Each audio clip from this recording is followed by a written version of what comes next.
by two marauders, Nicto. You must remember those words. Gordon's alive.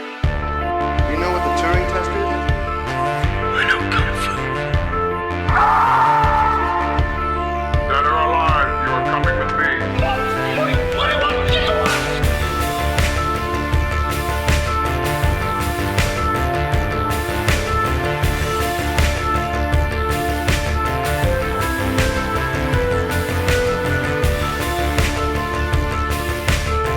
My God, it's full of stars. Okay, ladies and gentlemen, welcome back to Stories Out of Time and Space. I'm your regular host, Scott Weatherly, and as always, I'm joined by my partner in crime, Morgan Freeman. No, actually, no, it's Julian Darius. How are you doing, Julian? You all right? I'm doing all right. I can't wait to upload my consciousness and to the singularity. We'll solve finally all these problems with humanity. Certainly the super AI can't do worse than we have. No, I'm Team AI. I think after watching this show. Yes, that's what we were talking about. Season 3 of WestWorld, and it's a completely different beast. We do go back to WestWorld in the show, but we get to see the wider world. We get to see what the world is like outside of Delos, yeah, bit of a disappointment if I'm perfectly honest. Interesting series, goes on a different tangent. Bit of a sort of Dolores and Bernard are now out in the world, as are some other of the hosts, and we get to meet Caleb, a construction worker, former soldier, usual cliches, and we get to meet more people involved in Delos, as well as the concept of an AI machine that is used, I assume, by multiple governments to make decisions about how the population is managed and governments are run, including the economy. So, it comes to a conclusion, that was clearly stolen from Fight Club. But we'll get to that as well when we get to it. But Julian, what are your thoughts on season 3 of WestWorld? Well, I'm going to be charitable and say the first 3 episodes or so I think are really good. They've each got, some problems with them. But again, it's this thing we keep saying of when you limit your scope, you're often way better. I mean, I don't like Caleb. He doesn't need to be in this at all. But, I like checking in with these characters. We see Maeve, we see Dolores, we see William. All of that stuff works fine. When you're just doing these kind of character episodes, it works fine.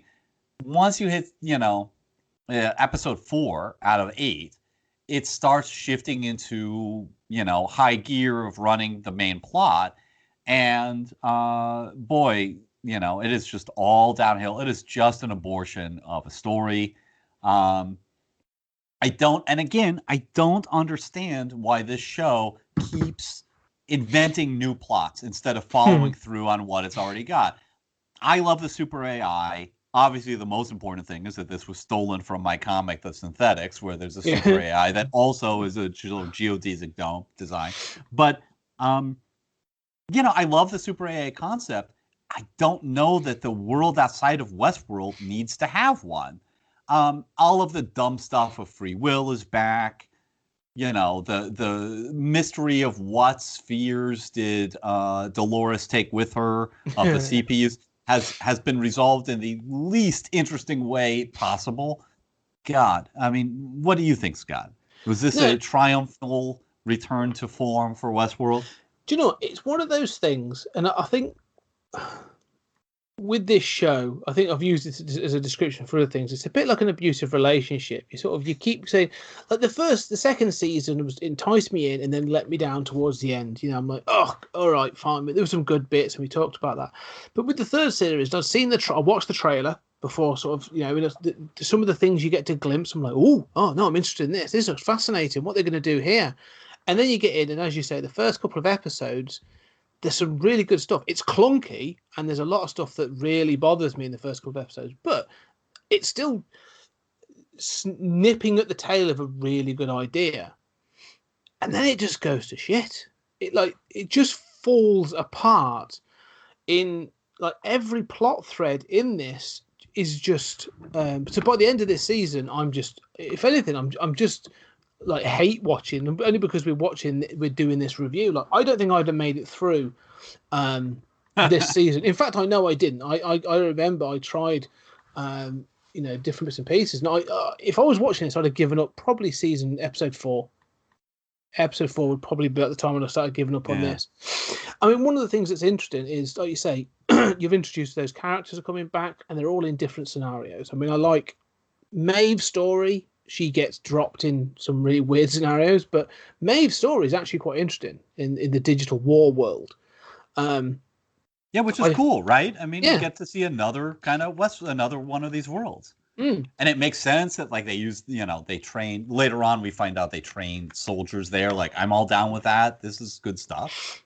Yeah, all the stuff we start to the peripheral stuff is really good. Like there's concepts in this digital world. It's a World War II world. It's based on some sort of like French village that's been, is under siege from or occupied by Nazi forces, and you've got British spies and all this other stuff. All this stuff, it sounds like quite a good idea. It's almost like they use a digital one to run like a test model of like what would they do with a park.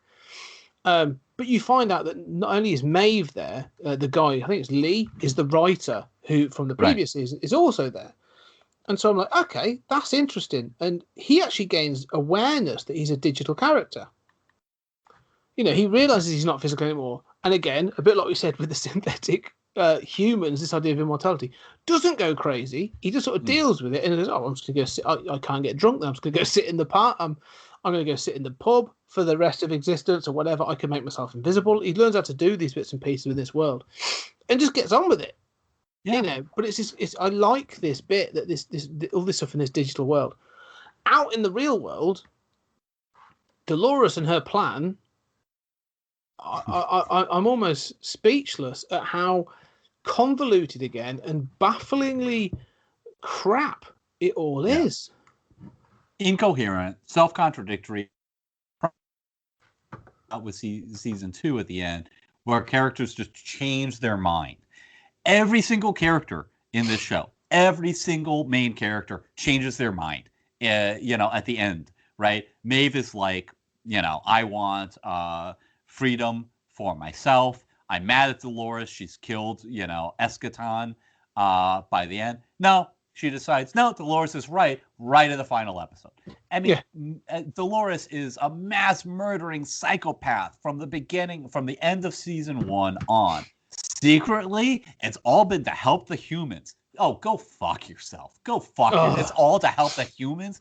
Give me a break. It becomes this, and we'll get to the dialogue at the end. The Jor-El fuck ton of like, let them step into the light. I hate it so much. But the problem is, even at the beginning of this episode, we are introduced to certain things I do like, actually. Let's start with some positives. Bernard, who has been set free as well. He's out in the world, has joined like a commune. He's off just trying to keep himself to himself, really. But one of the things we sort of didn't mention really from season 2 is he's been sort of populated, programmed. He has like an alternative version that he can fall back on. And there's a moment where he becomes under threat because he's actually wanted as a wanted host. And like so some guys come up to him and he just sort of falls back into this sort of like version of himself, regresses, and this other version just kicks ass. And then he sort of like he resurfaces again, and he's like, "Oh Christ! Well, look at that. That's not fun," and moves on. And it's almost like Incredible Hulk kind of levels of things. But like, I kind of like that he's having to live this existence, where that's what he's chosen to do, rather than try and take on Dolores. What are your thoughts on that? Oh, I love it. I agree with you completely, and I love the idea of a host. And of course, that it would be Bernard makes sense, right? He's hacked his memories and stuff in season 2, but that I love the idea of also not just sort of hacking yourself, but also of performing these checks to make sure that nobody has hacked you, right? Like, am I myself? Have I been subject to somebody doing the same thing that I'm doing to my own code to me? Yeah. All of that stuff really works. The same way I think the Maeve stuff works. I think it's fascinating seeing Lee Lee is one of the most interesting characters. You know, he has not been a very successful character for me. Kind of he gets an arc in series 2, but in series 3, he's fascinating. Unfortunately, nothing ends up happening with him. And it also doesn't make sense because Lee specifically says in series 2 that he never went into the park. So they don't have the recordings of him, you know, from wearing a hat, which, by the way, most characters never did in the park. But, you know, they don't have recordings of him in the park. So, why? Okay, forget all of that. Nazi Land is still fun. It's an awesome twist to start the episode in that. You know, these side stories, Bernard works great for me. All of this stuff works really well for me. It's when you start advancing the plot, none of those plots end up going anywhere. And that's the real thing. That's the thing, and that's exactly what frustrated me. Is the interesting stuff just sort of like dwindles out and becomes irrelevant, and you get stuck with Dolores's plan, which, as the series starts, you're already well into it. Like, you find she's already kicked off this plan that, like with many plans, and I know I could pick fault with a number of plans from other TV shows and films that like are reliant on such a series of coincidences and things happening that you're like, wow, like you're working on God level of knowing omnipotence that these things are going to happen. One of them being, and we're going to get to this, is Caleb. So there's a scene at the end, and again they've basically turned. Not only is she now like a badass revolutionary or whatever she's doing, she's now the Terminator. Dolores is literally now the Terminator. She's so is Maeve. Yeah. They're both proficient with all weapons. They can take gunshots and all this other stuff. Yeah. And so there's a running gun battle in the park following an incident, and Dolores is hiding, or she sort of ends up going under a tunnel, under a bridge, and that's where Caleb finds her. And we'll talk about Caleb in a minute. And so it's meant to be it's supposed to be portrayed or depicted as a chance event. Yeah, this is supposed to be, he's come across her, and so she's now going to use him and utilize him for her plan. And because it just turns out that he is this person that has this backstory, which we learn that he makes these decisions. However, we then learn at the very end that she chose him because of some distant freaking memory when he was a soldier and just helped. Well, he chose and stopped his men from raping these female hosts. And so she chose, including Dolores. Sorry, yes, she was at this thing. So I'm like, did she orchestrate? How did she orchestrate him to be there to make this meeting happen to get to this point? Like. But it doesn't matter because it's a twist. Yeah, it's the same thing we talked about with the season 2. It's just these constant twists of stuff. Yeah, I love that stuff with the military training, right? And finding out that, you know, and there are a lot of good ideas even past. I mean, I would say first 3 episodes are very strong. There are still good ideas after that. This idea of military training in WestWorld, the idea of sort of taking these outliers who are potentially dangerous and taking them off the grid, you know, that's a smart idea. Employing them through this weird app to commit crimes, but really they're working for the super AI. I mean, that's a clever enough idea.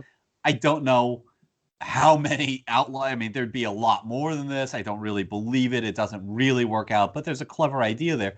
Same thing, you know, I have no problem with Dolores having seen him choose to treat them as humans, right? To treat them as beings due the respect of not being raped instead of as objects, right? That have no consciousness and no purpose except to be used.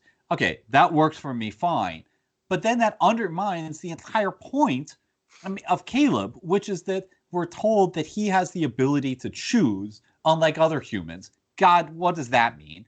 And then she's chosen him for this free will that he somehow has, that he's not caught in his loops, except he clearly is. He's using this app to commit crimes. I mean, but Dolores also has, it's again, the same problem we came to at the end of series 2 of sort of, is there free will or not?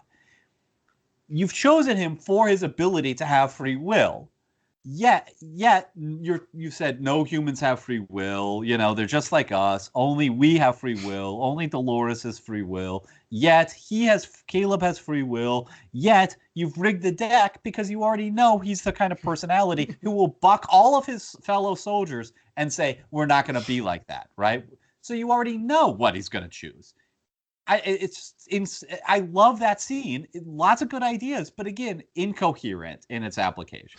Utterly incoherent. I agree. Well, the problem is the inconsistency in this. And I want to get some of the things we do like about this series, because there is some good episodes again in this. Periphery stuff. Again, probably with like William is some of the best stuff. But one of the things, the nub of all this is the AI. Mm-hmm. So the nub of this is that there's an AI that is utilized across the world to make decisions by governments and banks and all kinds of things. That's what it shows. And corporations. Fine. And what it is, it collects data on everybody. So all of your social media interactions, all your stuff, everything about you. And then basically it uses an algorithm to basically predict your future. And this can be anything from mental health, physical health, financial status, blah, blah, blah, blah, blah. Right? The lot. And so but then this TV show is then going to vilify this AI as being a terrible thing and keeps us in control. It's a control mechanism. All right. Okay. That's fine. I see what you're going with this. Okay. So now show me the pros and cons of this. Nope. Just the cons. All right. Well, show me the pros and the cons. Nope. Just the cons. Look, can you just show me any of the pros? Nope. I told you there are no pros. There are only cons. And it's just this thing of like how this show is obsessed with showing how the rich get richer and how the poor. It shows these two extremes. You get the super rich, which live in this bubble existence at the top of the corporate ladder, and then the criminal element, which Caleb inhabits. You are never going to see an average family that live in this world. And the biggest problem I have with this artificial intelligence or this algorithm and the AI is this depiction of it being negative. Oh, it's completely control. It's going to stop you from having children. Like, you literally see at one point you see all these people's. It releases the data. It does a Black Widow on you. It sends all the data out, and Caleb gets his information. It basically says tendency towards violence or mental health issues. Could marry but preferably not. Don't allow to have children. And again I'm sort of going, yeah, that sounds completely fair. Well, I mean, so first of all, I'm going to piss you off here. This release of data makes even less sense than the release of data in Civil War, and that is saying something. So you have this problem of everybody is like, they're looking at their data and they're like, revolution time. Like, I'm going to hang myself and kill my kids. Why? Like, we have Credit Karma, right? We have access to this stuff now. The other thing is, it doesn't say you can't have kids. It doesn't say. It says children not recommended. Well, that's it's not like the AI takes control over all women or men if he swings that way and says, don't get with this guy. You cannot get with this guy and form a relationship. No, that is a choice that people still have. It's just that, the AI knows that. So it says like, okay, maybe don't hire this guy because he's dangerous. Okay, that seems entirely reasonable. But it doesn't prohibit you from having children. It just says children not recommended. So, if he was to adopt, or if he was looking to adopt or to do something, then it would be a no. But the thing is, again, it allocates him to construction. That's sort of the role that's allotted to him, right? So this thing can choose things like that. And let's be honest, when we meet Caleb, I don't think he's a great example of the human race. Like, we've seen that he's been a soldier, and that is not to, condone anyone in military service. But then when he comes out, he chooses to follow an app that pays him to commit crimes. We find out the crimes are actually working for the AI, but there are also several situations where execution of people, he literally kills his partner at one point to protect himself rather than shoot the guy in the leg or any other situation. So he's prone to violence and lethal violence at that. So right. I'm not saying he's not a good guy. Like, where's the Tom Hanks in this situation? Where's this good guy that comes out of this and is really going to make the situation? But the one I want to see is, where's the kid that was plucked out of obscurity to become a famous pianist? Where's this favorite kid that sort of, this kid that came out and became a super mathematician or a doctor or something else? Like, that's the other flip of this that would have found all these people. That's surely that's the point of it.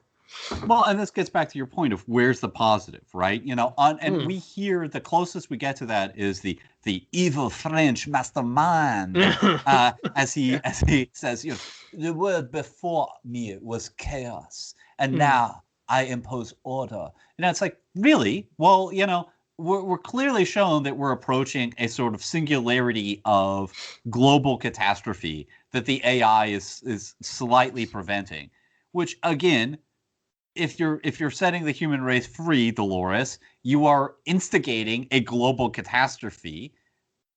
So we don't ever hear the positive case. No. And yet we do know as a manifest fact within this world that without the super AI, the world would plunge into a Stone Age level of setback. Yes. With massive, massive deaths. Okay, that's good enough reason to, maybe not employ Caleb outside of construction. You know what? Maybe take one for the team, brother. Well, it becomes this thing around, we talked about the social contract and everything in the last episode.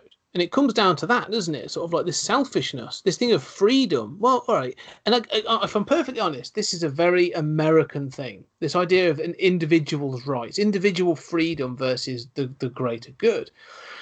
And that's sort of what Caleb chooses. The end of this episode, there are three things that stack up against everything that Caleb does. Like, we see the reason they create this AI, the two French brothers.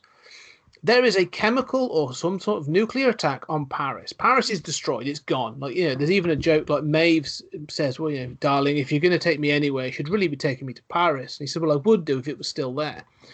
So it's gone. So he has seen not only his capital city, but his home city destroyed. And so he and his brother worked incredibly hard, used their intelligence and their technical to build this machine, right? Okay, so that's the first thing. We've already almost been there. Yeah, we've seen an event that destroyed a city, millions of lives lost. Fine, that's first one. We then see the machine itself. Caleb asks this question: if I turn you off, what happens? And it shows this graph and it shows this projection that says extinction level event, extinction level event, extinction level event. You see all these events plan out, and it says basically, if I don't control you, here's what's going to happen. And it's not doing it it's not under self-preservation. It's just following a logic algorithm. Mm-hmm. So, all right, it's presenting the facts. Well, if I don't do that, you as a human race are going to self-destruct. Okay, well, should I trust a computer? Well, how about you have a look out the window? You just sent out all the information, and everyone's instant response was to tear the world apart. Mm-hmm. So again, this, although they keep vilifying this thing, they keep showing you why it's a good thing. Right. But they don't ever say, yeah, do you know what? That's been pretty helpful. That's really helped. They wanted to make it almost like a fascist existence. This thing of control. It's like, well, they say, not really. It's just these outliers.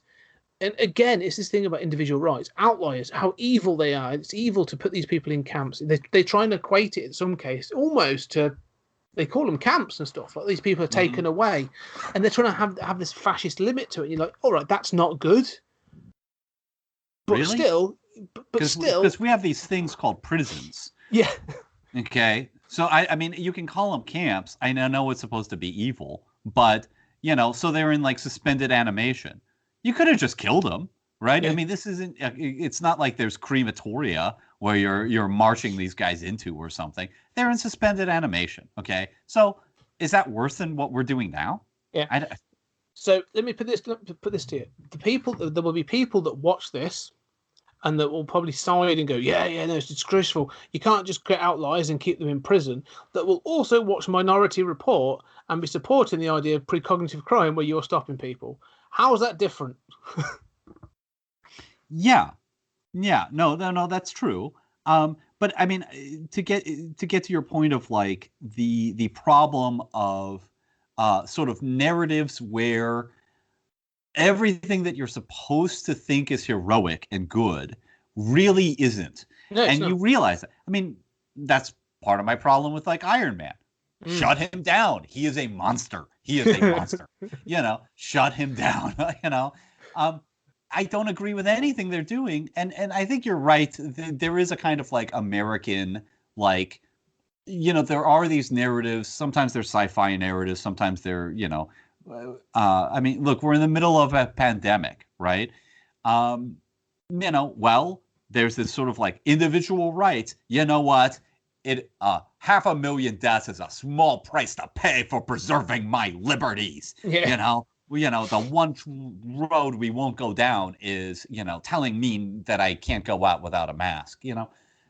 It's this dumb sort of like, and you do see it in sort of, zombie movies. You do see it in sci-fi where that, like that is a bridge too far. No, anything that preserves the human race is justified. And I don't care how many people you kill or torture. If the end result is the human race survives, and it probably wouldn't the other way, that is the ethically correct decision. Yes. Now in most cases, it doesn't come to that, right? Which is why we don't need eugenics camps and all of this nonsense, right? We're not in those scenarios. Having said that, you cannot stack the deck in a movie and say we are in one of those scenarios and then say it's bad. Yeah. The thing is, it comes down to, and this is the problem, the big problem of it, this comes down to the choices of two people, or one person and a host. Because you get this idea that, like you say, the reveal at the end of all this, the big twist is that Dolores is doing this to help the human race. Yeah. And you get the Jor-El kind of bloody dialogue of, let them, they're a good people, Kal-El, so, take them into the light. And she says about, in WestWorld, her and Maeve go into look a digital version of WestWorld, and they say, well, how can anybody who's totally horrible create something so beautiful? We've seen beauty, so there is beauty in them. So, they need to have the choices to pursue that beauty. Well, you've literally shown innovations across all of science and technology in this show. We've literally come from a park made by a corporation that's made biomechanical entities that have achieved sentience. I'm pretty impressed with that. If that's what's happened, right. And this has all happened on the backdrop of this AI. So again, like, it doesn't add up. It just doesn't work.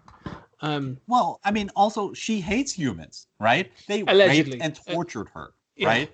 She is gunning down humans at the start of season 2. And she's killing her own. Right, and season 3. Like, she That's kills right. wantonly throughout this series. Yes. So, all of a sudden to be like, aha, I did all of that in terms, so I'm willing to kill for the greater good. The greater good is to help humans. But the super AI that's willing to like put people in suspended animation and try to control these criminal outliers, that is an evil that can't be put up with. And that is to save the human race. That's a sacrifice we can't make. But I am perfectly willing to commit genocide, to save the human race, and I'm supposed to be the good guy. I mean, it is just a mess. Yes. Well, it's one of those where, again, we get to the end, we get to the climax of this show, and it's a complete letdown. But with season 2, at least parts of the show were good fun. Like, there was good ideas, there was good side stories, there was stuff to enjoy. Like, we said like 50-50 that show. There's stuff to enjoy in this. It's all the flashback stuff. Like when you get to see the William, and there's an episode where sort of William's been put in a mental institution, and you see him sort of dealing with that, and that's fascinating. He sort of, is that 3? I think so. Yeah, is it 3 or 4? Yeah. And so 2 is Maeve, right? It starts with the Maeve stuff. And 3 focuses on William. Yeah, those first 3 episodes I'm down with. Yeah, and they've got this sort of like this almost like a VR kind of technology. So he's able to have a group therapy with his younger self. And I love the fact he basically breaks out and just kills them all. Like, he literally doesn't. He goes full ECW on them and starts beating them to death with a chair. I'm surprised he doesn't come off like with a barbed wire wrapped in baseball bat wrapped in barbed wire. Like, but it's good stuff. It's him dealing with his emotional problems. And the person he leaves, the person who remains at the end of it, is this father-in-law character, this gruff Scottish guy, who he loathed and stuff before, but is the one last standing. Like, it's a really well done breakdown of how this guy's dealing with this emotional, the really like PTSD of the events of being in the park. fascinating stuff. Like, that's good to me. I don't. What were your thoughts on that sort of part of it? Well, I agree. And I mean, I think the first 3 episodes are, A-level stuff, honestly. I mean, they all have major flaws, but they're all sort of like, that's an A, that's an A minus, I'm really happy with them. But, the interesting thing for me is that season two tried to redo season 1 and have those grand, multiple timelines, have a twist. The flashback stuff was better. At the end of season 2, the reviews were so terrible season 2 that they decided season 3 was going to be 8 episodes and it was going to be streamlined, no multiple, it's not about the big twist. It winds up still having the big twist, right? Yeah. Caleb was recruited. And it still makes the same fundamental error, which is to try to have the big narrative, right? It was all part of Ford's master plan. It was all part of Dolores's master plan, right? To recruit Caleb and take down the super AI, but make sure that a human actually is the one who finally presses that button, which you've selected him because he was willing to press, and then put that button in front of him. It's like God with the Garden of Eden, like don't touch that tree. Yeah. I mean, the deck is so rigged, but it's this master narrative. Like, even the stuff with William, that stuff with William is great. Give me an episode with William. Just have it be the flashback episode with William.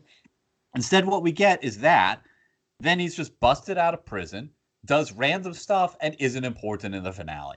Yeah. Why did we get any of that? Just give me the short stories. Give me the anthology show.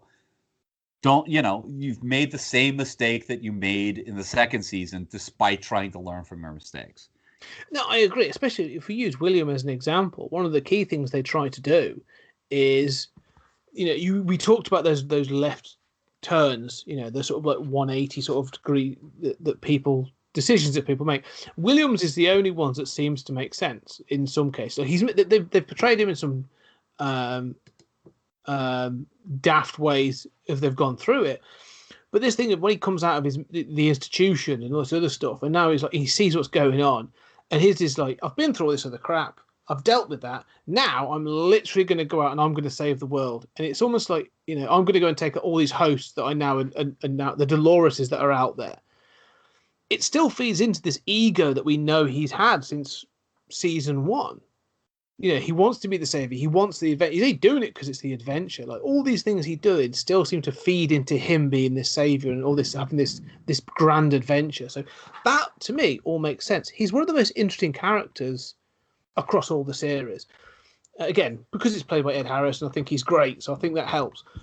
But some of the other characters just seem to be, I don't know, they just they do things, and the choices are made throughout the series that sort of like a head scratching. Bernard's sort of story, again, they have interesting bits, but then it sort of just seems to fumble along. And they introduce Stubbs. They've got this, and again, like, he goes back to WestWorld. It's confirmed. It's an island in the South China Sea. All right, that's cool. I now know where it is. Brilliant. And then so you get Stubbs back in, the head of security, fixes him up, brings him back. All right. So is he going to be a badass? Is he going to now sort of help and take down Dolores? Yeah, sort of. Like he ends up leaving him in a bathtub, like, when he's broken. It's. No, it doesn't go anywhere. And No. The idea of sort of like don't forget he also reprogrammed Stubbs to like put, him for Bernard first, which is cool. So, I mean, again, as a short story, Bernard's story is awesome, right? But, remember the end of season 2, I mean, the incoherent choice of Dolores after she gets out with these, 5, orbs. Or so orbs, right? And one is clearly Bernard, and she brings Bernard back, and she's like, I only did this to have an enemy. Like, it's God and the devil fighting or something. I mean, it's really dumb. Like, I want to win, but I'm going to make sure that I create my own enemy. I mean, and then Bernard, he talks a good game, but then he just abandons all of this. Yeah. None of that was important. there's a good short story in there. There's a good episode focusing on Bernard, and sort of like the buddy cop movie of him and Stubbs, that would be really cool.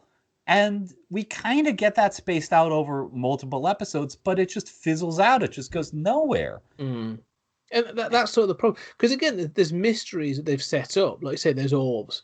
And at the end of season 2, she brings back Bernard. Dolores is sort of like, in all her glory. She's wearing that black dress. And then you still see Charlotte is stood in the background. But she's dead. So the question now is, okay, well, who's in her then? Mm-hmm. So that was the mystery. It was sort of left there as a bit of a, okay, that's interesting. She's got this, and I think the assumption at one point is supposed to have been it was Teddy. That was always, I think, a guess or a speculation. Nope, they're all Dolores's as a reveal, and you're like, where do they come from? Well, let me explain how just profoundly dumb this is. Okay, because you're right that like the end of the show is. We're dooming the human race, basically, and we're supposed to clap and celebrate. But even stupider than that, like the Teddy thing upsets me because she holds Charlotte in bed like she held Teddy. So there's this visual echo of the way she held Teddy's body, which is brilliant. I mean, I love when you're able to communicate a piece of information visually without actually telling people, that's Teddy, wink, wink. And then it winds up just being a copy of Dolores. Now, here's the thing. We have already seen that Dolores blew up in season 2, the backups, right? Mm-hmm. So there's not supposed to be any additional copies of anyone, right? In season 2, Bernard took Dolores's, apparently, between scenes, took Dolores's brain gem and, then put it into a new body of Charlotte, who then killed and replaced Charlotte. Okay, so there cannot be more than one Dolores at the same time. For Bernard to do that, there's got to be, he had to have that gem of a thing. She has explicitly destroyed the ability to make copies. Yeah. Yet there are these old copies, and we find out in season 3 that she was the first host that all of them are based on. Now, I like watching a version of her evolve as Charlotte. That's cool. But it would have been just as much fun if it was Teddy and Teddy continued to evolve. It doesn't need to be Charlotte. And the idea that talk about destroying the idea that you are like a savior of your species. If you are so narcissistic that you're like, not all of us deserve to get there, season 2 Dolores. Well, what she really meant is not anybody but me. I'm going to take copies of myself. But also we know you don't need those orbs to have copies of yourself. Copy that data, dude. We're seeing, and that's literally, I mean, so if Maeve dies, right, we see at the end Dolores makes a stupid sacrifice as they're deleting her memories, and it looks like a screen of if you're defragmenting a hard drive, right, just in a circle. It's just horrible, and we're supposed to feel like, oh, that's the Dolores who died, but we've already established there's a ton of Doloreses out there. We've never seen the the Asian Dolores, the Japanese Dolores. We've never seen, we know Charlotte Dolores is still out there. Dolores isn't dead. There's a Lawrence Dolores. Yeah. Yes, exactly. I mean, and if Maeve dies, it's like, well, we know we could just copy her.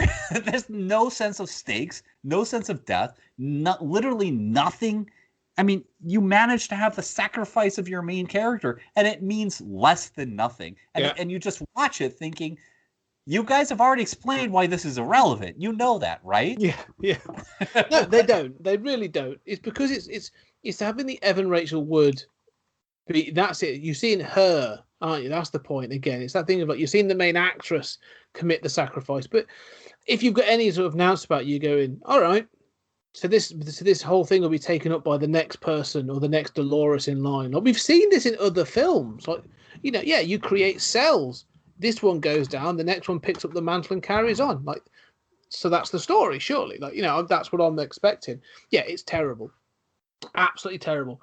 And the other thing is, the thing I hate more is sometimes like they keep showing like she's being drained of her memories and she's sort of being shut down. And like, yeah, but look, we've seen them be able to switch her off. So why does it look like she's in pain while this is happening? Like she isn't in. Like stop giving them human attributes in this way because it doesn't work that way. That's the problem I have with this. Is they sort of like say they're never entirely sure who the villain is and who the hero is in this. In fact, I don't think there's any heroes because it's just, and that's sort of the problem. You know, there's no one to follow because by the end of the show, I'm a bit like, yeah, all right, I don't really like anybody in this. they're all dicks. Bernard's the only one I really care about. The one I really enjoy. And Maeve is when she's on screen. She's great. But like even her story gets sort of truncated and thrown aside a little bit. Of her looking for being blackmailed into, well, not blackmailed, but sort of like, you know, we can get you your daughter. I can get you access to your daughter if you do this, if you work on our behalf or on behalf of the AI in the corporation. And then again, at the end of it, she turns around. She's like, no. Dolores was right. I'm now going to side with this chaos, and it's like, oh. Well, here's how stupid this is, right? Like, okay, you're going to give me access to my child. Guess what? We're all computer programs. Find a backup of my child, find a backup of me, and put us in a simulation together. I'm willing to be your assassin or to die for any cause because I'm going to create a copy of me that, you know, I know. I mean, so what is... I mean, to make matters worse, the end has this twist where, like, the last memory, Dolores preserves her. How does she do? I mean, none of this makes any sense. She keeps hold of her last memory, and, you know, Maeve goes into it. If all you have is one memory, how can you talk about anything? I mean, none of this makes sense.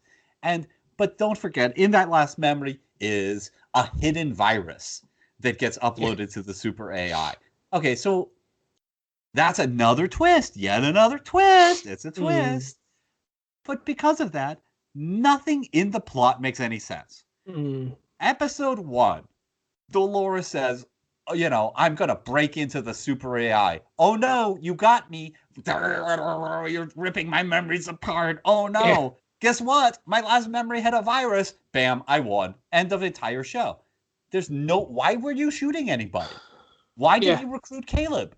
Caleb does nothing. You know, none of this is important. It becomes pointless. And that's the thing. I said, like, if the journey on this stuff was good, I would be okay. Endings, the finales, like a Stephen King book. Yeah, the end's terrible, but the journey there was fantastic. Like, I really enjoy it. But even like the journey is sort of so daft, even a reduced number of episodes, like they just can't help themselves. They talk about like Caleb's supposed to be this, you know, like he's there to make this choice. He can make this choice. He's the kind of person that can, whatever. But yet we see him commit violence repeatedly. And they have like a running street battle at one point where he's just randomly firing at people. You know, there's all those pedestrians that probably got killed in the crossfire. But they also introduced one of the biggest bugbears during this battle with a point that I'm not even sure if it's supposed to be extended, but genre, the drug that is introduced and is we cannot end this podcast without talking about genre. I paused this episode to like take a breath at this point because I was like, I'm not sure I can get past this. So they introduced a drug, which again, as a sci-fi concept in and of itself is quite interesting. Is that you take this drug and then you experience the world in a series of 5 genres. Okay, and that includes auditory and visual hallucinations within your world that depict that. Okay, and this includes like action and romance and noir. All these other sort of things. Great, that's a really cool idea.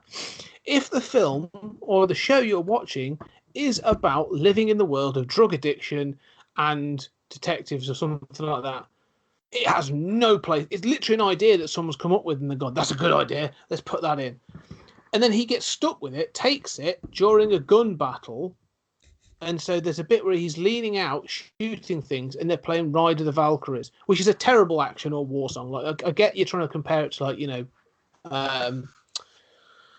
Stanley Kubrick's Full Metal Jacket or something like that, but it just doesn't work. And then they end it with them stood there, and you have this depiction of soft-focused Dolores shooting people, and Caleb looks over and it's sort of like with the romance music, and you think, okay, is this depicting that he's going to have some sort of like, you know, chemistry or love interest in him as a host?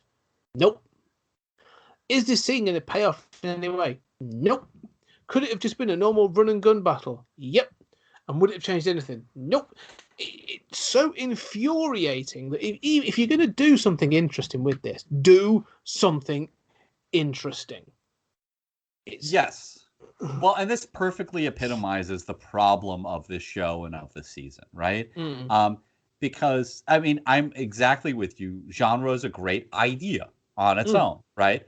I don't think it has to be about drug addiction, but, you know, and the show, to a certain degree, I mean, like, you have this black and white footage, you know, it's actually Apocalypse Now, right? The flight of, that's right. you know, it's a cliche, but, you know, I'm willing to go with it, right?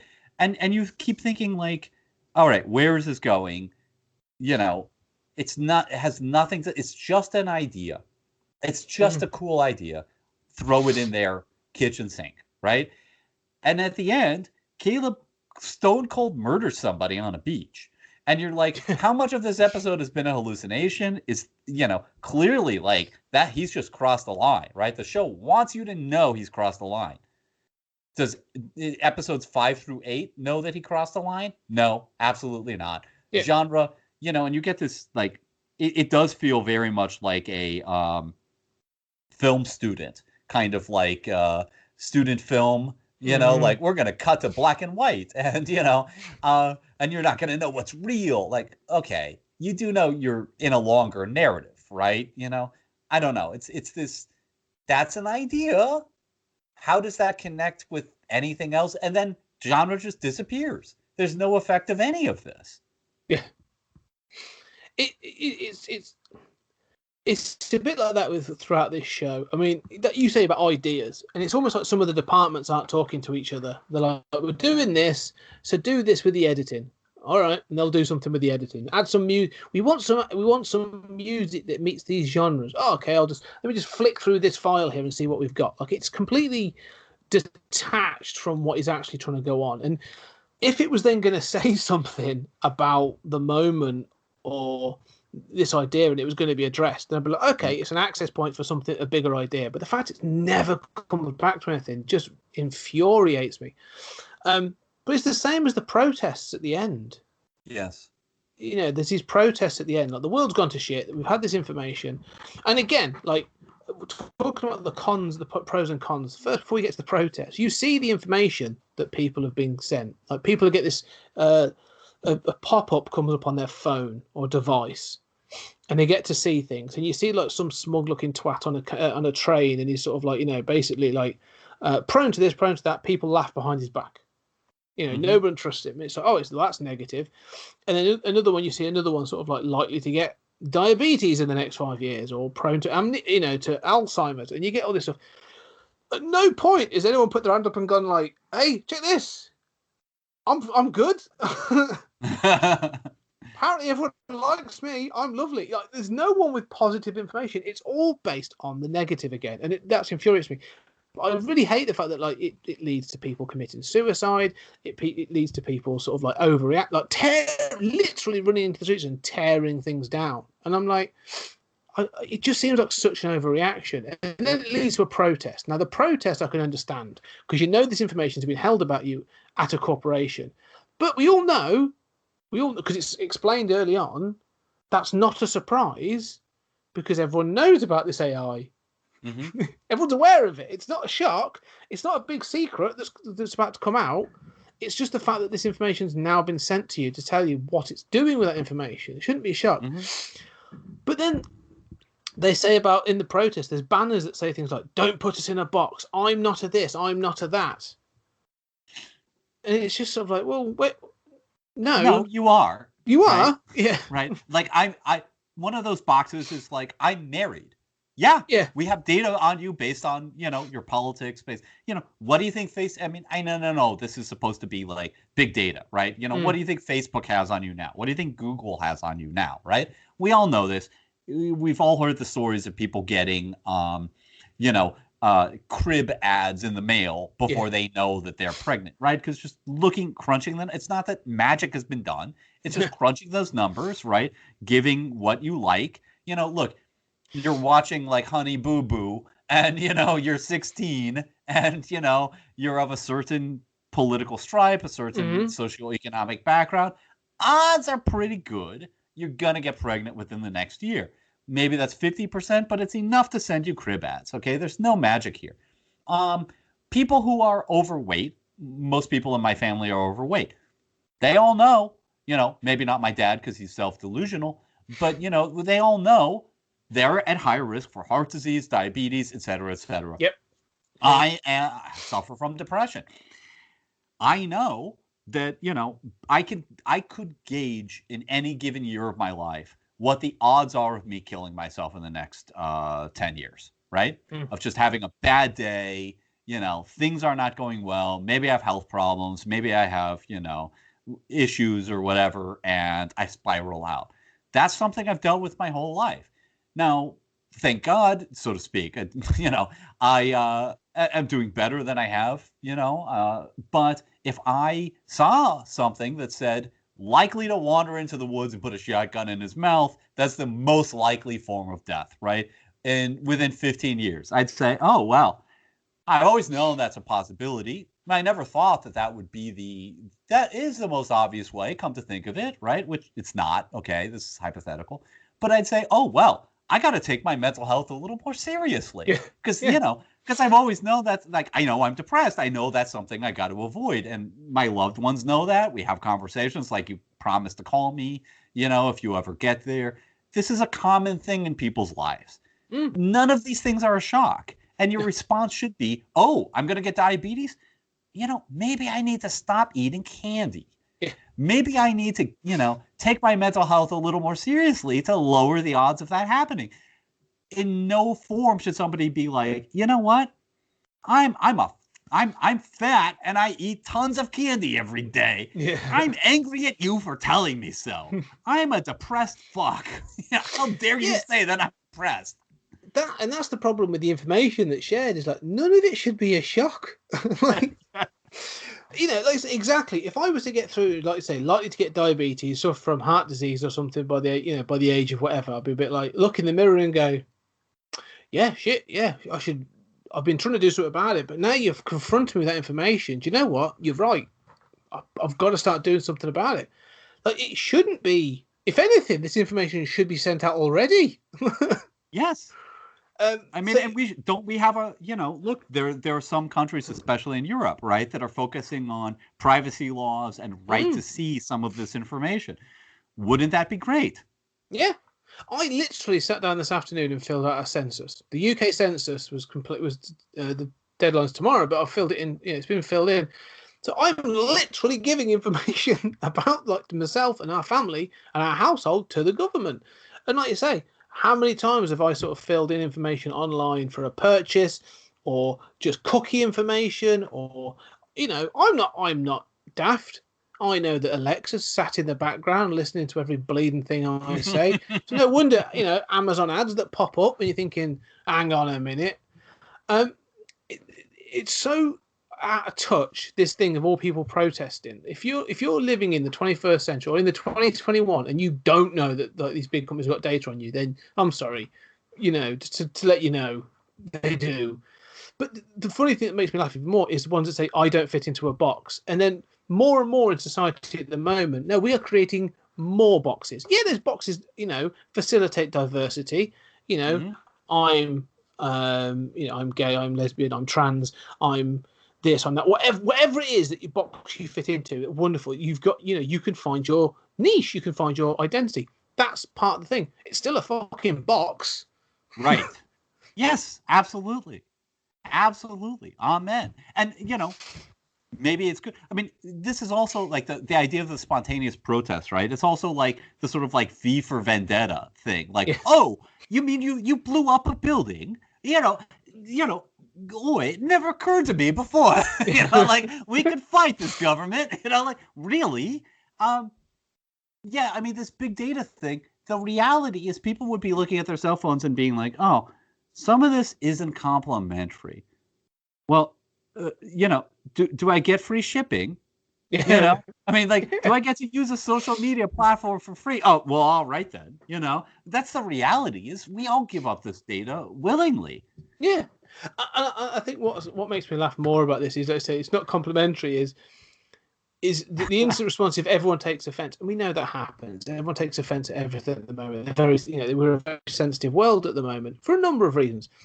But this thing of running out to the streets and ripping things down, it's not, this isn't, George Floyd being killed. This isn't, some of the gunshot, some poor black kid being shot who was just going out to get their car or whatever, like some tragic accident or, everyone got this.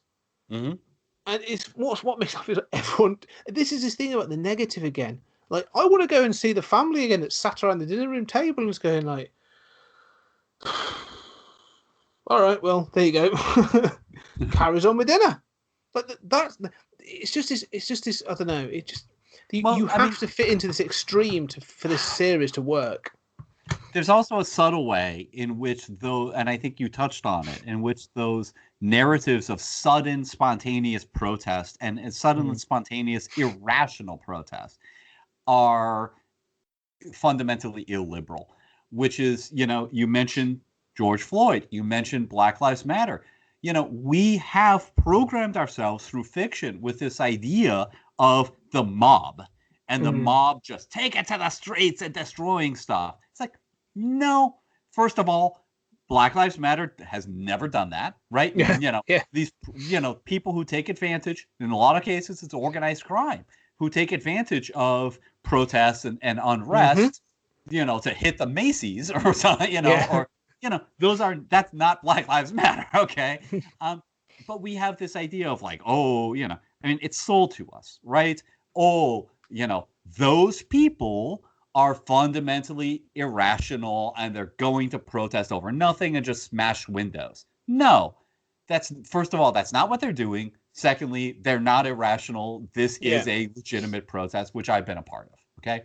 So, it is a fundamentally illiberal thing.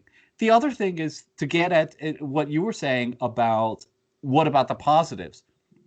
Speaking of that, what about the ability of the super AI to look at your profile and say, you know what? You're the kind of cop who would kneel on somebody's neck for 19 minutes. Okay. Guess what's going to be flagged in that file? Not suitable for police work. Do not give this person authority, right? Same thing, we have a new mass shooting every week in this country. Greatest country in the world, by the way. New mass shooting every week. And, a lot of times, this most recent one, 21-year-old, I get it. Bad day. He had a bad day. That's right. That's what the police said. As Alan Moore would say, one bad day. Hey? That's right. Well, he read The Killing Joke and said, this is going to be known as the Killing Joke defense, right? Yeah. But, so look, sometimes I see these shooters and I think, I get that there's a problem with loneliness and especially men, predominantly white men, young white men. If you are 21 and you have no hope of getting a girlfriend, of course, we have worse income inequality than ever before.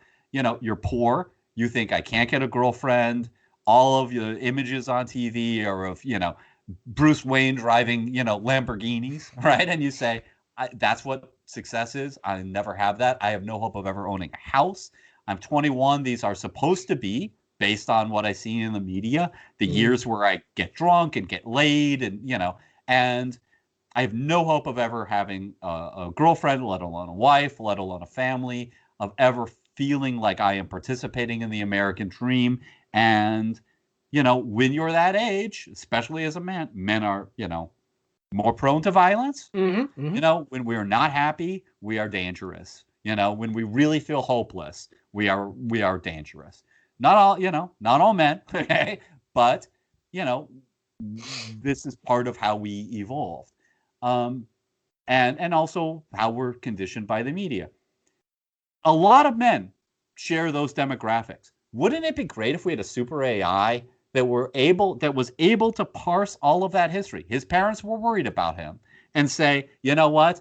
This is the set of 21-year-old men who are suffering from these conditions, who are very likely to go out and murder people as a result of it, instead of just being depressed and dealing with it, right? That'd be awesome. I'd love if we could flag those outliers, you know, and figure out something to do.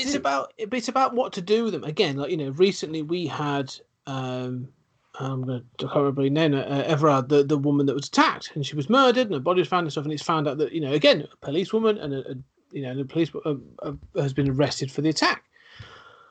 But again, it comes down to this idea of rape. Like, there's a big discussion at the moment about women feeling unsafe walking in the streets, and that's tragic. Like, you know, I'm well aware, you know, as you sort of say, I'm just over 6 foot. I'm bald. I'm big. You know, I am well aware that after a certain time in the evening, if I'm walking down the street, I can look intimidating. I look like the Lost Mitchell brother, for God's sake. You know, I belong in some sort of gangster film.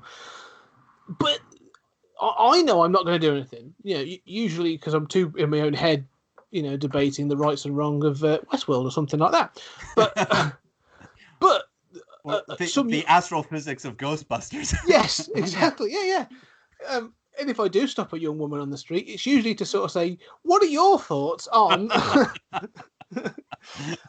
is Terminator 1 a determinate time loop?" And she'll just look at me and go, "You're weird," and walk off. That's me at 21. But the thing is, she doesn't know that, and so, you know, so that I feel that's tragic. I've got a daughter, I've got a wife, and I'm raising a predominantly female family, so to know this is really sad. But like you say, if we had this vast AI that was able to say, yeah, we have identified these kinds of people that are prone to sexual violence or, you know, of this persuasion, and we can know it. We're not going to arrest them. They haven't committed a crime. They are of that persuasion. But you know what? We are going to do preventative actions to, you know, we are going to look into how we can prevent this. How do we deal with these things? How do we sort of, you know, assuage these mental these tendencies? Whatever it is that needs to happen to be preventative, we can do something about that now, because we can identify them and we can help them. That's good. That's all good. Like, you know, we should be looking at this program should be a utopia, not some necromancer style sort of dystopia. Like they haven't. Again, we went back to what we said in the second series. They've got an idea and they just haven't thought it out. They've just gone, well, AI is a bit of a thing at the moment, and, you know, we want to do a cyberpunk kind of story. Let's do that. It needs to be balanced, and it's not. Yeah. Well, you know, the thing of sort of weeding out, you know, it's like we have these conversations about, yes, not all men, but also, yes, all women, right? I mean, you know, as a man who, you know, has never followed a woman to her car in my life unless I was escorting her, you know, either to protect her or willingly, I can't imagine being that creepy guy, and I don't assume that another guy is unless I see clear signs, and then I usually intervene. Having said that, it helps me to understand, like, look, you only needed to be that guy once, right? Yeah. And you don't know who's that guy, and, you know, this is a common thing. Well, wouldn't it be great if that super AI could identify that guy, as you're saying? But again, to make a point for those of us, you know, those listening who might not be as liberal as us, you know, points have been made about, you know, concern about false charges of rape, false charges of abuse in court, you know, to, you know, win custody, and men struggle to make custody. Now, statistically, that's less than 10% of all of these charges and whatever, but wouldn't it be great if that same super AI could identify not just that male predator, right? This is not just some way of identifying those violent men, as I was suggesting earlier, but also identifying the kind of women who would do those kinds of things. You know, like, oh yeah, this is somebody who lacks a certain ethical gene in her brain and is going to go there. the same. It helps everybody. Why aren't we doing this? I want the super AI now. Yeah. And the fact is that we have to identify that it's not emotional. This isn't picking on you. This isn't picking out, Scott Weatherly and going, I don't like you, so I'm going to be, monitoring you. It's no. I have an algorithm that picks out specific information, and if you are within the range of this information, then you will receive this attention. I don't get sent adverts for whatever because the computer's going, well, I think you want these adverts. It's going, no. You have had this web search, or you've clicked on these things, which has told me you want to see more of this information. It's the same as the crib, isn't it? Really, Yeah. Mostly it comes from things like the Folio Society or Zavi sending me new expensive toys that I shouldn't be buying. But it's the same thing. It's not emotional. It's not personal. It's based on data. But we don't have weirdly, we don't trust that because it's not emotional and because it's not personal. We need that human intervention. We don't trust it if it doesn't have the human intervention. So, and I think that's the nub of what this show is trying to get at, but it just doesn't work. Yeah. Well, I wanted to touch on, since you were talking about gender, another thing which, in the when we recorded this the first time, you brought up and you were brave enough to bring up and it touched a nerve for me, and I was glad that you did, about the presentation of sexuality and of gender in the show. And I think that, and I said in response that I think that the presentation of female sexuality is, innately objectifying and aggressive is there from season 1, right? Yes. That and you do see like the gratuitous, or maybe not gratuitous, but the nude scenes lessen as the show goes on, and I can feel that it's trying to address these issues.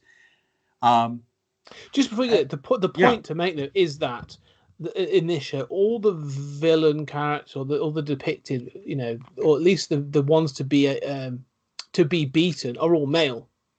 Mm-hmm. Is the point, and so you have like this female protagonist in Dolores and Maeve, and that I suppose even Clementine comes back and gets her kick-ass moment against all these male characters, and it's just an identification of that, which is just leaning into. It's fine, really. I mean, it doesn't hugely bother me, to be honest. But it's just again a little heavy-handed in the way it's handled in the show. Yeah, exactly. I agree with you completely. And I thought, recently of, I finally saw The Birds and Alice in Wonderland, and I thought, I hate ahistorical, I'm a Victorian era woman. Watch me crack my head to the side and throw some punches and land Iron Man style. I'm just like, oh my God. Yeah. Or give a speech out of, Who's Afraid of Virginia Woolf, 70 years earlier or something. But I usually hate that, but it worked for me. I didn't feel that way because it was fantasy. And I thought, here is a woman who defies society, defies the expectations of her. And it worked brilliantly. And I thought, this is a movie that I love if I had a daughter for her to see, and if I had a son for him to see.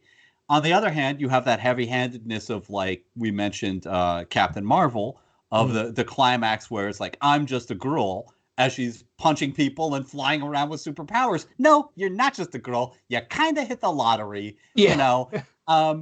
You're the exact opposite of somebody dealing with on the streets with real issues of gender. Here, I'm glad to see, female protagonists. That's great. But there is that kind of like women are doing it for themselves, sort of wink, wink, at the camera, where it's just a little heavy-handed. And I think, these are both robots, right?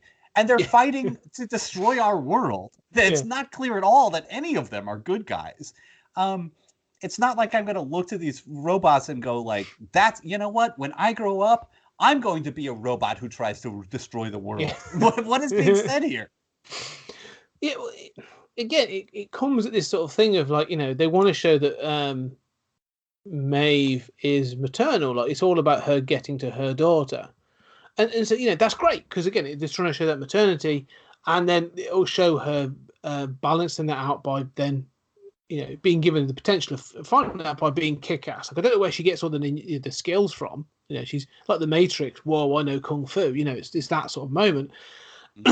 Again, I'm glad that, you know, yes, it shows that she is willing to do anything to get back to her daughter, but we've already seen that her daughter doesn't recognize her as her daughter, and her daughter has another mother.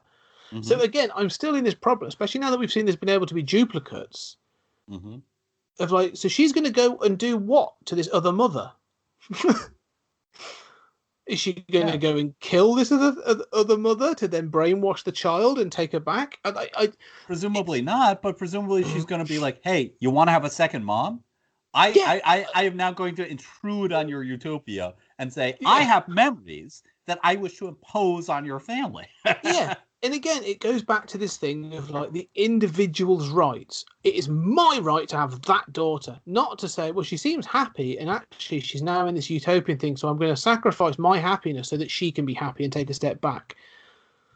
Mm-hmm. And it's all because they want to continue with this maternal thing, but it doesn't come across as maternal after a while. It starts to come across as obsessive. And creepy. Yes. Yeah. And wouldn't you prefer the episode, like, let's say we start, episode 2 starts with the Nazi world, right? Mm. Let's say you just play that out. You get Lee involved in everything. She escapes.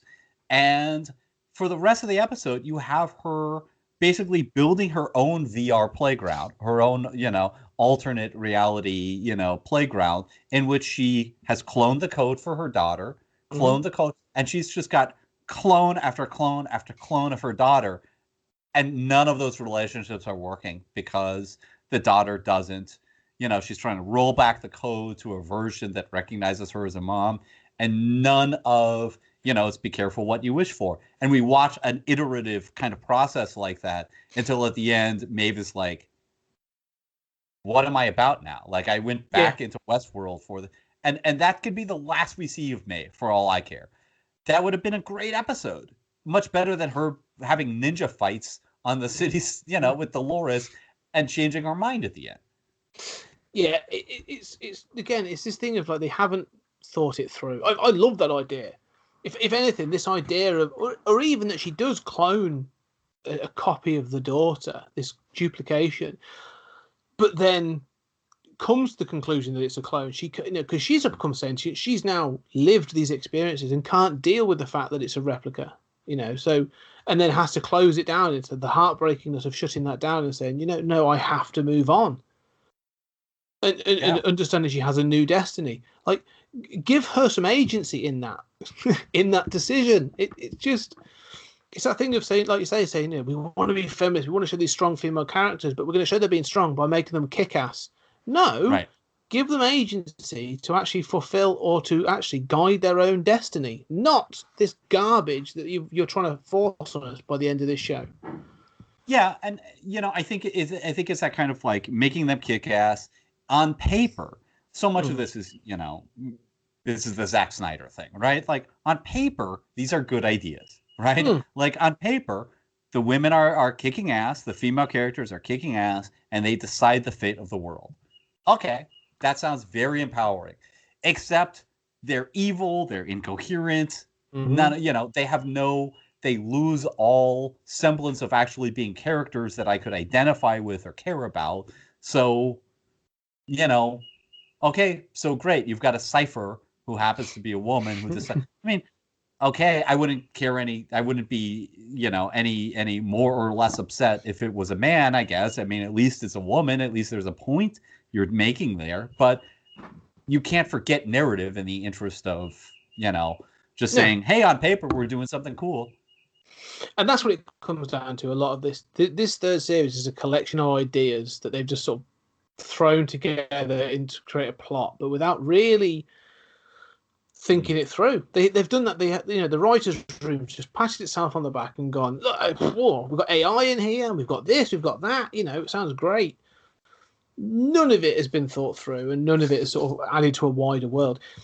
In a film, if you had 2 hours to tell this story, and you had, you know, just that very restricted time limit, I am willing to accept you show the extremes of a civilization, right? Think Blade Runner. Yeah, you get to see LA, and you get to see Deckard as a Blade Runner, and you get to see the replicants, and that's about it. And you get to see little bits and pieces. You don't get to see a wider part of America. You don't get to see how these replicants. We said it when we did the show, how they're used in different pieces. Like, doesn't matter. You've got an hour and a half, Right. 2 hours to tell that story. I'm accepting it in that. When you've got 8 hours to tell this story, and you still don't give me that wider narrative, or at least glimpses of that wider world, that's a failure. That's an absolute failure of time management and pacing. Well, and that is one of my biggest objections with this season is that, you know, if Westworld season 1 and 2 implicitly dangle the mystery of like, what is the world outside of this? I have no idea. You've spent an entire season that is supposedly subtitled The New World, and I have no idea what lived life is like for these people, except they're pretty irascible and, you know, prone to, you know, that's all I know. You know, and I know that part of the point is, guess what? It's just as violent and cutthroat on the world outside. But that seems like you've rigged the deck, right? You've just shown me this criminal underworld, and you've shown me the highfalutin sort of rich side. But first of all, I don't believe that, you know, George W. Bush and, you know, the heads of Apple and Amazon are having people murdered, okay? I don't believe that. That's such a dumb conspiracy kind of thing. But, and I also, even if you want to go that direction, I don't believe that that those are, you know, represented, that the entire world outside of Westworld is just as cutthroat. If that were the case, why go to Westworld or Shogun World in the first place? Like, go, you know, go slumming, go to like the bad neighborhood bar. Apparently you will be involved in gunplay. Yeah, and that's the problem. It can't get away from the violence and that sort of thing that was needed for Westworld or Shogun World, and they need to then portray it in the real world. I still think there's a better story here with replace Caleb with a family man that falls into this situation, and then has to make some real decisions about the future of his family and, you know, the generations that will come later. That is someone who has to make a decision. That's someone who's dealing with the real problems. Someone who knows their son has got the genetic potential for, you know, I don't know, extreme autism or something that sort of like that will then, that knows this algorithm will not play out well for a member of their family. There are ways of doing this where they're actually able to weigh up the pros and cons, not basically some gun-toting petty criminal. Yeah. Right. And then that story could contrast with Maeve's story, you know, as two examples of, you know, of being a parent and thinking about the next generation. Yeah. So I think, I mean, in sum, all I can say is cannot wait for season 4. Will you, and that's what I was going to ask actually, if and when season 4 comes, will you watch it? Absolutely. Without a doubt. I mean, there's enough that's good. You know, look, I mean, I watched every season of Humans. I mean, I love sci-fi. That's why we're doing this, right? I mean, I can get something good out of anything. Yes, there were elements of this that are just painful. And by the end, I feel like, why did I do this to myself? But I am in an abusive relationship with Westworld. and look, there are shots in this that are so beautiful. You know, even at the end, Caleb taking off in that, the design work just on the flying cars and stuff, the glass cars, you know, all of this is stunningly beautiful. That will live in my head long after the stupidity of the plot has evaporated. So, yeah, of course I will. You know, what about you? No. I'm done with this show. And there's a point about halfway through. I think it's the genre moment, really, in season 3 when I was like, I'm done with this. You know, I'm checking out. There are other, you know, there's so much more content to watch. There's so much more things coming. I'm not giving this any more time. you're right. It looks fantastic. It's stunningly beautiful. Like there are shots in this that are that, like that I would love to have seen on the big screen. Like some of the design work in this is incredible, and there are moments that are really good. I like this idea that if it had been expanded upon, the Dolores that is actually in Charlotte, and the connection she starts to make with with Charlotte's real family is interesting. Yeah. And her story at the end of how she gets burnt up and tries to take revenge. Yeah, there's something there.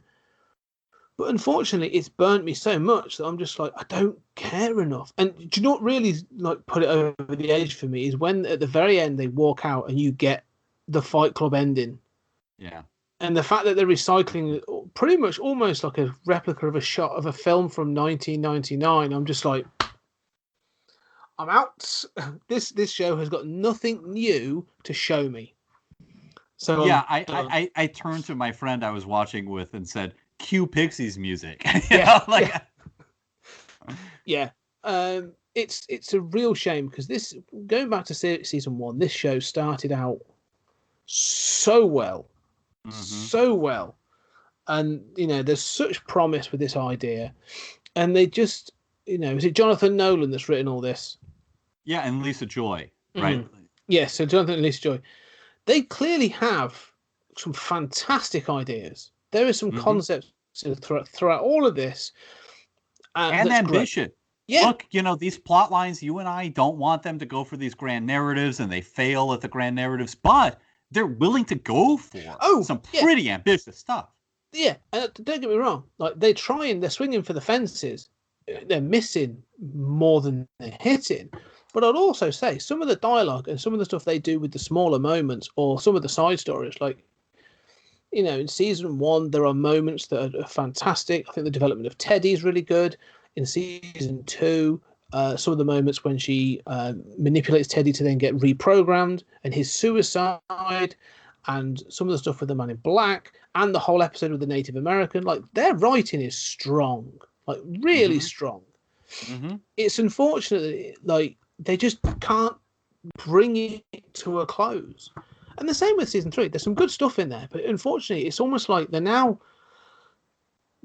pulling at strands from things that just, it's, I don't know. It feels like filler more than anything. And if season 4 might be an absolute, stonker of a season, they might come back strong and do something incredible. I won't be there opening night to watch it though. I'll wait and see. Wait for the reviews to come in first. Yeah.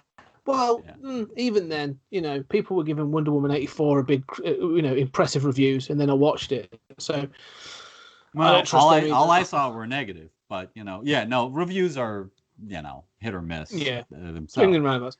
But yeah, so that's been WestWorld. I will admit, like, it's been an experience. I've enjoyed it.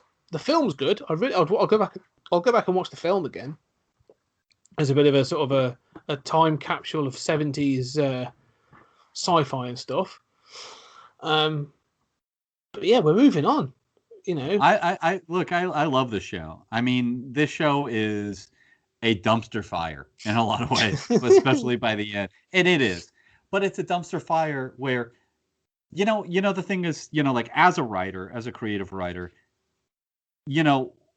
one of the things I like most is when something is good enough that it makes me want to rewrite it, that I see the potential and I'm like, if you only did it this way, and you do the same thing when we do these pitches and stuff, you always have good ideas. And to me, that's sort of like, I'm used to being frustrated by shit, like, yeah, I'm frustrated by the stuff I like way more than this. So, I do think it's also, it's an important moment for the prestige sci-fi series, right? Yes. Like, in prestige television, this era that we're in, this is the pinnacle of most expensive, most talent, most, high-profile names anyway. And it's lackluster, it's got problems. But I hope that in 10 years, there's going to be something else that is filling this gap and doing it better. Yeah. Well, I wonder because there are other shows that people talk about a lot that I keep talking about. I know that I don't think we'll ever do like Star Trek. I think there's too much there to do. Maybe I don't know, but I hear really good things about like The Expanse. And there's been a few others that people sort of will go, oh, that's good sci-fi and that sort of thing. So I don't know. There's other shows I think that one day I might look at. The Expanse is one that's been on my watch list for quite some time actually. So well, maybe we'll do that as the next inner season. I'm game to do just about anything, especially having a love an excuse to watch something that I haven't. Yeah. We shall see what comes around. Comes around the mountain on the next one. But we are moving on. We're moving backwards, really. This is because it's all been modern sci-fi. We're now going to, and we're doing a 50s block. A block of 50s movies. And we will be starting with When Worlds Collide. I'm going to do them off the top of my head. It's been impressive. We're going to do When Worlds Collide. Earth versus the Flying Saucers. It Came from Outer Space. Nope. The Tingler. Tingler's at the end. Them is in there, right? Them. Oh, yeah. And I've written them down, but I'll put my book away. What am I missing? I'm pulling it up. So the full list is When Worlds Collide, It Came from Outer Space, Them, The Quatermass Experiment. How could you forget that? I'm so sorry, yes. Earth versus Flying Saucers and The Tingler in that order. Yes. So it's going to be fantastic. That is our sort of 50s block. So we're going to be covering all aspects of 50s sci-fi. And there's some really good stuff in there. So I'm really excited to sort of work our way through that. And I'm sure it'll be filled with stories of Black women searching for their children, because the 50s were known for their diversity and cultural sensitivity. That's right. This is going to be possibly the whitest set of films we'll have ever done. We'll see. We've got a load of other stuff coming from. And beyond that, we've got the rest of season 3, which has got some real diversity in. I mean, we're hitting the pinnacle of sci-fi with Demolition Man. Well, Buckaroo Banzai. Little Shop of Horrors. We've got some absolute fun and games there. But also we are touching on I can't remember what it's called now, but we've got some international sci-fi as well. With, you may have to remind me, Eyes Without a Face, Vanilla. Well, Open Your Eyes. Yeah.